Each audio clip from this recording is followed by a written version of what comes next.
you cannot access your own truth by listening to the voices in your head, because the voices in your head will actually, they come from your belief system. And where does your belief system come from? Your belief system comes from,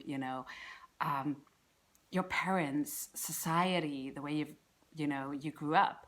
When you're a kid, from in the first 5 or 6 years, you're like this sponge, right? So you absorb all of the information, and people tell you this is right and you should behave like this, or a man isn't allowed to cry, and a woman should always be nice and pretty, and all of these things.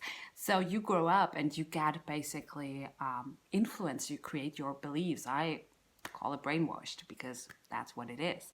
So when you then from that place try, when you're as an adult, many people aren't even aware of the different voices they have in their heads until they sit their asses down and meditate. And then suddenly, like my friends who know that I meditate for 15 years now or so, they ask me, when they start, like, wow, was it also so hard for you in the beginning? And it is, because you get confronted with all of your shit, all of the voices in your head that tell you, all your addictions, all your habits, and all of the beliefs that you have about how you're supposed to be, how the world is supposed to be, all of that stuff. So if you have to make an important decision and you ask your head, you will have all of these other voices, these other opinions. You will be influenced by what society tells you is right. Like you gotta work hard, and you gotta make good money, and you should achieve this and this and this in life, without knowing, is this actually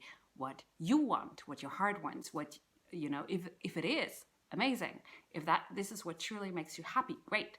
So I want to be the coach who actually connects people with their own intuition, with their own knowing, with their own inner truth, so that they don't need a coach anymore.